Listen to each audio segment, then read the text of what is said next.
7. janvārī Daugavpils novada domē viesojās 4 saeimas deputāti – Inese Laizāne, Aleksejs Burunovs, Imants Jānis Bekešs un Dmitrijs Rodionovs. Vizītes mērķis bija veicināt ciešāku sadarbību starp novada domi un saeimas pārstāvjiem.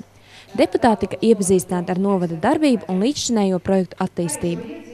Diskusiju laikā tika pārunāti dažādi jautājumi par jaunajiem likumprojektiem un problēmām, kas skar novada iedzīvotājus. Šobrīd aktuālākie jautājumi ir saistīti ar sociālās un izglītības jomu. Mēs redzam šīs problēmas veselības jomā, izglītības jautājums, transporta pakalpojumi un ļoti sasāpējusi problēma, kura ir ne tikai Daugavpils novadā, tas ir ceļu uzturēšana. Tie līdzekļi, kas ir iedalīti, viņi ir ļoti samazināti kopumā, bet ņemot vērā šo gadu, kad jau tagad praktiski janvāris vēl tikai vidū, bet līdzekļus jau sāk izmantot no marta mēneša un no februāra mēneša finansējuma, te var rasties ļoti lielas problēmas turpmāk gada garumā šos ceļus uzturēt, nerunājot jau par remontiem. Vizītes laikā tika vērtēta arī pašvaldību administratīvā reforma.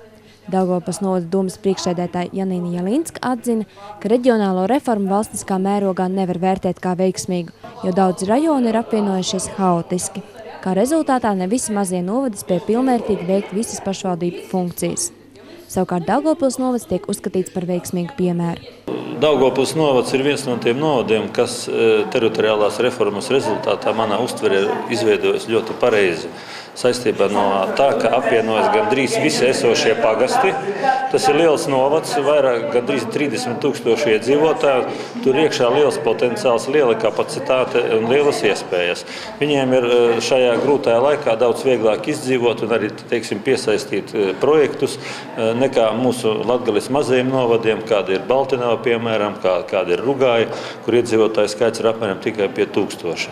Šajā sakarībā tas bija pareizs lēmums, ka veidojot šo Daugavpils novadu, tiešām tika viņš izveidots esošā bijušā rajona robežās.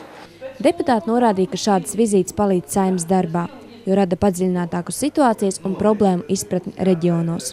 Šāda veida tikšanās ir normāla parādība, un cik mēs esam pārstāvētie deputāti, mēs esam 6 cilvēki, kas ievēlēti no Daugavpils pilsētas un no Daugavpils novada.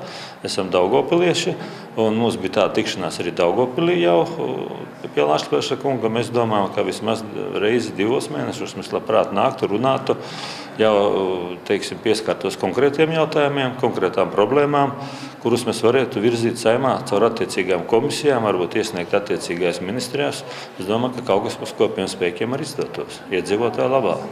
Mēs, kā deputāti, varētu arī palīdzēt, jo vairāki deputāti strādā vairākas komisijas, un nepavēlti šodien mēs runājam par to, ka, lai rajons arī iesniedz savus priekšlikumus, lai mēs varētu arī tos priekšlikumus ne tikai pie sevis turēt, bet arī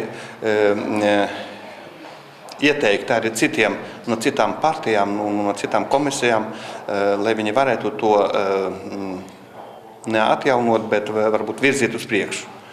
Tikšanās uz priekšu, viņa dos tikai labu rezultātu, jo ir par ko runāt un ir par ko apspriest, jo nevienmēr, varbūt tas pat deputāts, viņš strādā tikai 2 komisijas, bet tie jautājumi, kuri tik cilāti arī no pašvaldības puses, viņus var nodot arī citām komisijām. Daugavpils novada dome un uzaicinātie saeimas deputāti izteica gatavību arī turpmāk sadarboties, regulāri rīkojot tikšanās vizītes, lai kopīgiem spēkiem palīdzētu attīstīt novada iedzīvotāju labklājību.